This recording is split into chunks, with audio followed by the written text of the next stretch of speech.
प्रदेश के अतिथि शिक्षक अब जागृत हैं। मध्य प्रदेश का एक एक अतिथि शिक्षक जागृत है। मध्य प्रदेश के अतिथि शिक्षकों का बांटने का काम अगर किया है तो मध्य प्रदेश की सरकार ने हमेशा बांटने का काम किया है। मैं आपसे ये कहना चाहता हूँ, जितने लोग जुड़ते जा रहे हैं उनसे, कि मध्य प्रदेश का अगर सबसे बड़ा संगठन है, सबसे ताकतवर संगठन है, तो अतिथि शिक्षकों का संगठन है, इतना ध्यान रखना। लेकिन कमजोरी कहाँ पर आती है? जब हम लोगों को सरकार अलग अलग संगठनों में बांटने का प्रयास करती है। जो लोग जुड़ते जा रहे हैं वो लोग शेयर करते जाएं, शेयर लाइव को शेयर करेंगे, हम अपनी बात अधिक लोगों तक रख पाएंगे। संगठनों के तौर पर अतिथि शिक्षकों को बांटने का प्रयास किया गया। संगठन क्या होता है? हम एक दूसरे की भावनाओं को समझे, हम एक दूसरे की पीड़ाओं को समझे, हम एक दूसरे का दर्द को समझे, ये संगठन होता है। ये संगठन नहीं होता है कि 5 लोग जगदीश शास्त्री के साथ है, 5 लोग सुनील परियार के साथ है, या 5 लोग अर्जुन के साथ है, या 5 लोग नीतू जी के साथ है, या 5 लोग शंभू भैया के साथ है, तो हम अलग अलग अपने संगठन नहीं। जीवन में अगर सीखना हो तो घड़ी से सीखो। घड़ी से सीखो कि कोई छोटा कांटा होता है, कोई बड़ा कांटा होता है, कभी कोई कांटा 9 पर होता है और कभी कोई कांटा 3 पर होता है। लेकिन जब किसी की 12 बजानी हो तो सारे कांटे एक जगह इकट्ठे हो जाते हैं। वही अतिथि संगठन कर रहा है। अब सरकार की 12 बजानी है, इसलिए सारा संगठन एक हो चुका है और 21 तारीख को पूरी ताकत के साथ ग्वालियर के फूलबाग मैदान में पहुंच रहा है। सरकार को मैं आगाह करना चाहता हूं इस लाइव के माध्यम से कि अतिथि शिक्षकों को 12 माह का सेवाकाल, पदस्थायित और निश्चित वेतनमान कर दिया जाए, वरना मध्य प्रदेश की सरकार सावधान हो जाए, हमसे निपटने को तैयार हो जाए। ऐलान जंग हमने कर दिया है 21 तारीख से मध्य प्रदेश की सरकार का। सरकार ये ना समझे कि अतिथि शिक्षक शांति से बैठे हैं। कहते हैं कि जब समुद्र शांत रहता है तो एक बहुत बड़े तूफान के आने की संभावना रहती है और आता है। तो सरकार इस बात को रखे, हम लोग क्या है? हम लोगों के पास खोने को कुछ नहीं है, हम लोगों को प्राप्त करने को है। आपने हमारा शोषण 13 वर्षों तक मध्य प्रदेश सरकार ने शोषण किया है। 13 वर्षों से हम लोग रात दिन स्कूल से ताला खोलने से स्कूल को बंद करने तक का काम अगर कोई करता है तो मध्य प्रदेश का अतिथि शिक्षक करता है। क्या मांग रहे हैं हम? आपके सरकार का एक अंग, आपके प्रशासन का, आपके तंत्र का एक अंग बनना चाहते हैं? क्या मांग रहे हैं हम लोग? हमने जब ये बोल दिया है कि हम लोग आपके साथ है, सरकार के साथ है, आपके पास अगर बजट की कमी है तो संगठन लिख कर देगा आपको कि हम जिस वेतन पर काम कर रहे हैं उसी वेतन पर काम करेंगे, लेकिन आप हमें नियमित तो कर दें, हमें निश्चित पद तो हमारा स्थायित्व तो कर दें, ताकि हम निश्चिंत रहे कि हमारे स्थान पर अब कोई भी नहीं आएगा। देखिए, जितने भी अतिथि जुड़े हैं उनसे मैं एक बात कहना चाहूंगा कि आपके दिमाग से, आपके विचार से, आपके माइंड से बात निकाल दें कि मध्य प्रदेश के अतिथि संगठन अलग अलग है। मध्य प्रदेश का संगठन एक है, अतिथि शिक्षक का संगठन है। संगठन का नाम अतिथि शिक्षक ही है और एक है। अपने अपने विचारों से, अपने अपने तरीके से हम लोग अपने अपने खंडों में लड़ रहे हैं, चाहे वो कोई भी हो। लेकिन जब हमको एक मंच पर आना होता है तो मध्य प्रदेश का एक एक अध्यक्ष, एक एक अतिथि संगठन का व्यक्ति उस बैनर के नीचे आता है, उसके मंच पर आता है।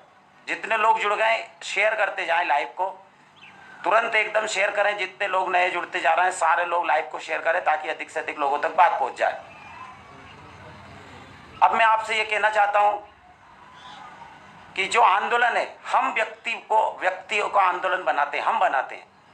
आंदोलन होता है तो लोग कहने लगते हैं सुनील परियार का आंदोलन है। आंदोलन होता है तो लोग कहने लगते हैं शंभूचरण दुबे जी का आंदोलन है, लोग ये जगदीश शास्त्री जी का आंदोलन। नहीं, आंदोलन है तो अतिथि शिक्षकों का आंदोलन है। इतना बात ध्यान रखना, अगर आपके दिमाग में ये बात रहेगी तो आप निश्चित जंग जीत कर जाएंगे।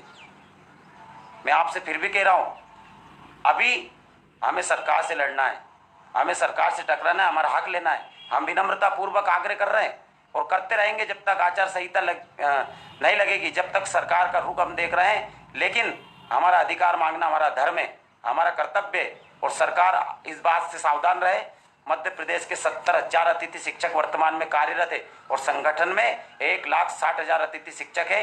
परिवार, रिश्तेदार और जिन विद्यार्थियों को हमने पढ़ाया है उनके सहित मध्य प्रदेश में लाखों की संख्या में हमारे परिवार है। इतना बड़ा परिवार अतिथि शिक्षकों का है। आपने आंकड़े निकालकर चंबल क्षेत्र के देख लिए होंगे, लाखों लोग अतिथि शिक्षकों का परिवार है। हमने 10वीं और 12वीं के बच्चों को 12 से 13 साल से पढ़ाया है, लाखों स्टूडेंटों को हमने पढ़ाया है। हम हाथ जोड़कर उनसे गुरु दक्षिणा में एक एक वोट अगर मांग लेंगे तो मध्य प्रदेश सरकार की सीटों का भी पता नहीं चलेगा। और कभी मध्य प्रदेश की सरकार जब तक अतिथि शिक्षक निर्णय ले लेगा, मध्य प्रदेश के शासन प्रशासन में आने को तरस जाएगी। आदरणीय मुख्यमंत्री जी, यशस्वी मुख्यमंत्री जी, हम आपको हमेशा यशस्वी कहते हैं। आपसे हम क्या मांग रहे हैं? 12 माह का सेवा काल, पद स्थायित्व, निश्चित वेतनमान, क्या दिक्कत है आपको? आपके शासन पर, आपके बजट पर तो कोई बजट नहीं पड़ रहा है आपके बजट के ऊपर। हमने तो ये तक बोल दिया कि हम आपको लिखित में दे देते हैं आपको पूरी तरीके से कि आप अतिथि शिक्षकों का जो वेतनमान है उसको फिक्स कर दीजिए। एक कि ये वेतनमान मानदेय नहीं चाहिए हमें, मानदेय की जगह हमारा वेतनमान फिक्स कर दीजिए। वो वेतनमान हमारा फिक्स हो जाएगा तो हम उस वेतनमान पर नौकरी करेंगे, सिर्फ पद स्थायित्व हो जाए। और हम फिक्स, आपके बजट में कुछ नहीं पड़े, जो हमें मिल रहा है उसी को फिक्स कर दीजिए। 3 वर्ष तक हम कोई भी मांग नहीं करेंगे, और अगर मांग करें तो हम लेटर दे देते हैं, आप वो लेटर उपयोग कर लीजिए, ना कोर्ट जाएंगे। लेकिन हमें 12 माह का सेवा काल, पद स्थायित्व और हमारा वेतनमान फिक्स हो। दूसरी बात, जब आपकी सरकार अभी उपचुनाव के बाद पुनः बन जाए, ये अभी दे दीजिए, उसके बाद हमारी नीति बना दीजिएगा, नियमितीकरण की बात करके नीति बना दीजिएगा। हम ये चाहते हैं, हम क्या चाहते हैं सरकार से। और लेकिन आप लोग तो कमजोर वर्ग समझ रहे हैं अतिथि शिक्षकों को। आपको पता होना चाहिए माननीय मुख्यमंत्री जी कि आप सरकार से वंचित क्यों रहे थे। आप इस पर विचार करना। आपके अधिकारी आपको गलत फहमी में रखते हैं, जो आपके आईएएस हैं वो आपको गलत फहमी में रखते हैं। आप पिछली सरकार में, कांग्रेस की सरकार क्यों बनी थी? क्योंकि 12 वर्षों से हम मांग रहे थे और अतिथि शिक्षकों की बातों को आपने नेगलेक्ट किया था। हमने आपको चैलेंज किया था कि आप कितनी भी ताकत लगा लें, आपकी सरकार नहीं बनेगी। तो आपकी सरकार नहीं बनी थी, कमलनाथ जी की सरकार बनी थी, और कमलनाथ जी ने हमारे साथ धोखा किया। इसीलिए अतिथि शिक्षकों उनसे नाराज चल रहे थे, और गरीब की आय बुरी होती है। देखिए, वो सिंधिया जी सड़क पर उतरने का बहाना करके सिंधिया जी ने हमारे कंधे पर बंदूक रखी, सड़क पर उतरूंगा, अतिथि शिक्षकों के लिए ये करूंगा, अतिथि शिक्षकों के लिए मैं ये कर दूंगा, और खुद सरकार बीजेपी की बनवा दी, खुद राज्यसभा सदस्य बन गए, और बिना जीते हुए आपके विधायकों को आपने मंत्री बना दिया। लेकिन हमें फिर भी आस है, आदरणीय सिंधिया जी, हम आपके शहर ग्वालियर में आ रहे हैं 21 तारीख को। आपके ही जहाँ आपने आपको जहाँ का हमारा राजाधिराज कहते हैं, जहाँ का श्रीमंत है, वहाँ पर हम आ रहे हैं। अगर आपको लज्जा है, आप वचन के पक्के हैं, तो आइए हमारे बीच में, और हमें 12 माह का सेवा काल, पद स्थायित्व और वेतनमान फिक्स दे दीजिए। चुनाव के पूर्व और चुनाव के बाद हमारी नीति बनवा दीजिए, तो हम मानेंगे कि आप श्रीमंत हैं, आप अपने वचन के पक्के हैं। जब सरकार का कुछ लग ही नहीं रहा है तो आपको क्या दिक्कत हो रही है? साथ ही मध्य प्रदेश के अतिथि शिक्षक भाइयों से कहना चाहता हूँ, मत पड़िए लफड़ों में इन संगठनों के, ये संगठन हमारा, वो संगठन हमारा। आगे बढ़ो। मध्य प्रदेश का अतिथि शिक्षकों का ये आंदोलन इतिहास का सबसे बड़ा आंदोलन होना चाहिए। महारानी लक्ष्मीबाई ने, झांसी की रानी ने ग्वालियर में एक इतिहास रचा था। मेरी प्रदेश की बहनों, आपको भी इतिहास रखना है। हम महारानी लक्ष्मीबाई की मूर्ति से पूजन कर अपने आंदोलन की शुरुआत करेंगे। मध्य प्रदेश के ऐसे वरिष्ठ समाज सेवी शंभूचरण दुबे जी भी आंदोलन में आगे आए हैं। वो हमारे साथ कंधे से कंधा मिलाकर सरकार से टकराने के तैयार है। मध्य प्रदेश के सारे प्रदेश अध्यक्ष एक बैनर के तले आ रहे हैं। आप लोगों को क्या दिक्कत है? आप किस भ्रम में पड़ते हैं? फालतू बातों में ना आते हुए आज से आप तैयारी चालू कर दीजिए, और 20 तारीख को अपने घरों से निकल आइए। मध्य प्रदेश के वीर मेरे कर्मठ भाई सम्माननीय अजयपाल सिंह जी राठौर, सम्माननीय मेरे बड़े बीएम खान, सम्माननीय केसी पवार जी, सादिक भाई जी, सम्माननीय के सैनी जी, अफसर खान जी, तूफान सिंह जी, सम्माननीय शैलेंद्र आचार्य जी, गौरी शंकर पांडे जी, अनीता हर्षंदानी जी, जिसके बाद सत्येंद्र जी नागर, साथ ही जितने भी मेरे कर्मठ लोग हैं, राजेश कामत जी, प्रमोद भदौरिया जी, पवन शर्मा जी मुरैना से, गजेंद्र जी राजपूत, पंकज शर्मा जी, त्रिपाठी जी, अश्विन यादव जी, जीतू चौरसिया जी,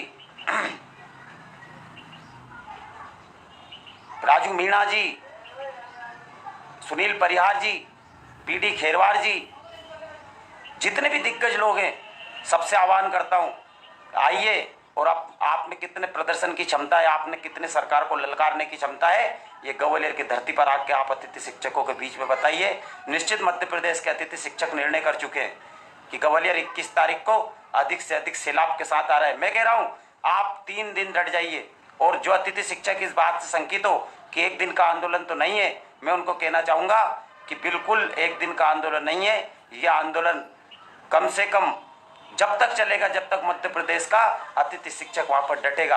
और मैं कह रहा हूँ मध्य प्रदेश के अतिथि शिक्षकों से हट मत जाना, इस बार विचलित मत हो जाना, घर से व्यवस्था से आना।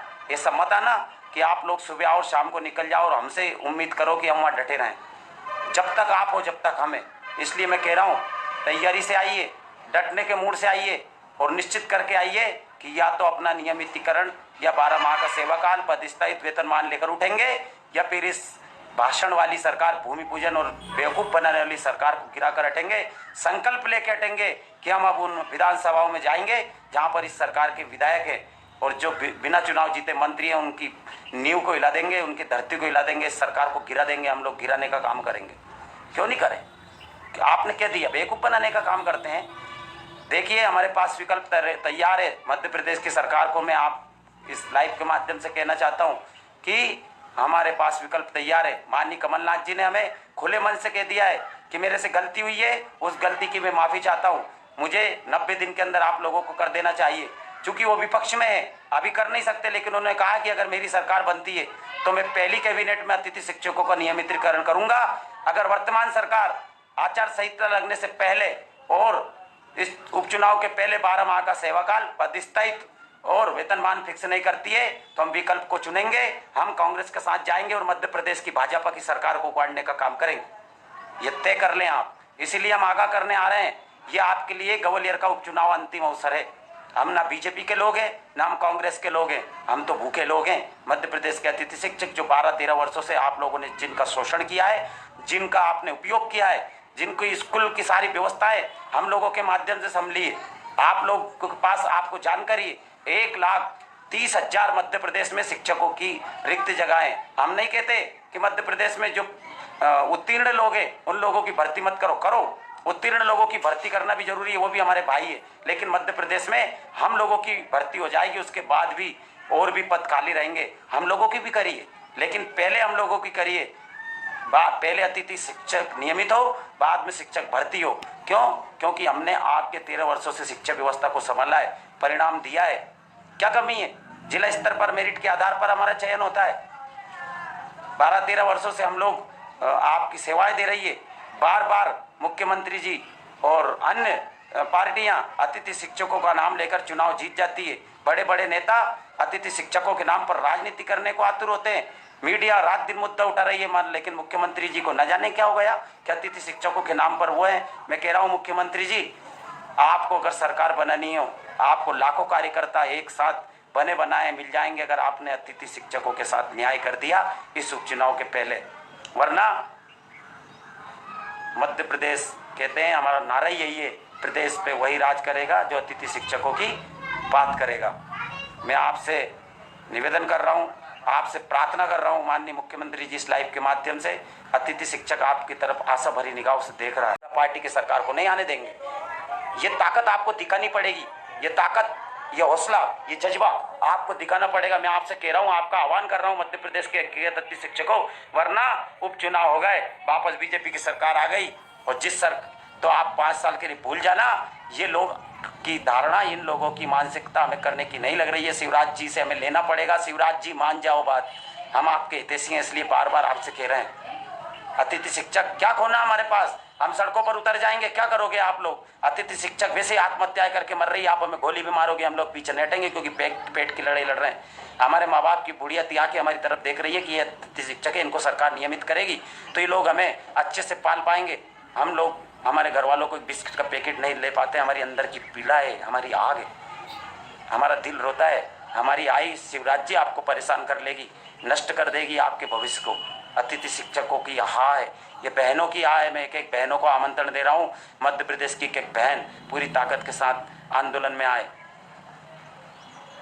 और लोगों से, आप लोगों से पूछना चाहता हूँ, आप लोग कमेंट्स में लिखिए कि क्या और आप लोग सलाह देते हैं, क्या आप लोग बताना चाहते हैं। बिल्कुल 60 वीर सिपाही जो कि शहीद हुए हैं, जो कि आत्महत्या कर चुके हैं अतिथि शिक्षकों की लड़ाई लड़ते, उनका एक बैनर ग्वालियर की टीम कंप्लीट करवाए, पीडी खेरवार जी या अन्य साथियों से उनके फोटो इकट्ठे करे और ग्वालियर की उस धरा पर जहाँ पर आंदोलन हो रहा है उन सत्याग्रहियों को जो आत्महत्या कर चुके हैं, जो शहीद हुए हैं, उन लोगों के चित्र वहाँ पर लगाए जाए। मध्य प्रदेश की सरकार की आंखों को दिखाया जाए कि वो लोग हैं जिन्होंने शोषणकारी नीति के कारण ये धरा पर नहीं रहे।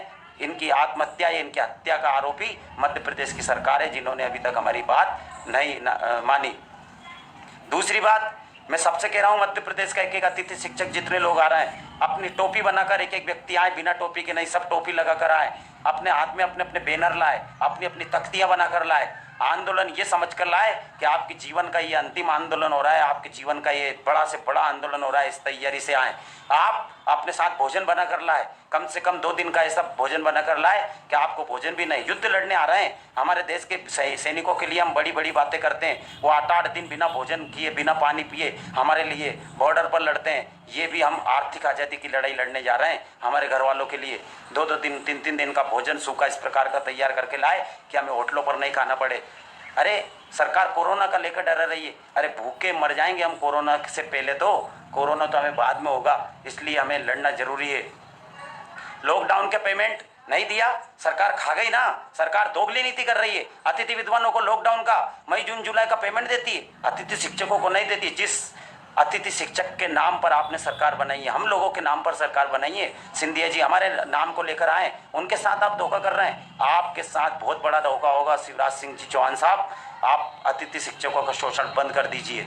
और लिखिए, जिनको भी जो भी बात करना हो, मैं लाइव हूँ, आपकी जवाब दूंगा। और सजेशन दीजिए आंदोलन में और क्या क्या कर सकते हैं, किसको क्या दिक्कत है। तिरंगा झंडा भी हाथ में लेकर आए भैया, भैया कह रहे हैं एक तिरंगा लेकर आए, लेकिन उसका सम्मान रखें, उसको खड़ा रखें और उसको 6 बजे के पहले उतार कर घड़ी कर रख लीजिए।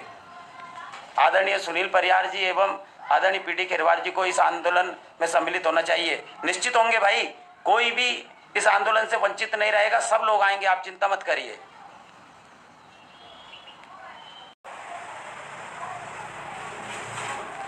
ग्वालियर के फूलबाग मैदान में ही पहुंचे सब लोग। ग्वालियर के फूलबाग में जो मैदान है वहां पर ही सभी लोग पहुंचे।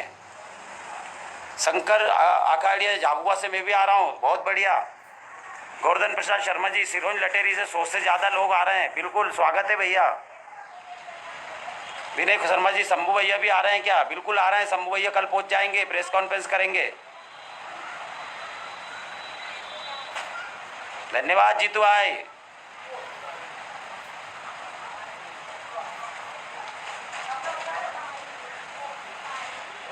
चलिए, हमारी बात हो गई है, फिर हम लोग सब मिलेंगे और ग्वालियर में मिलकर सीधे मन से बात आप लोगों से करेंगे। आप सभी का बहुत बहुत धन्यवाद।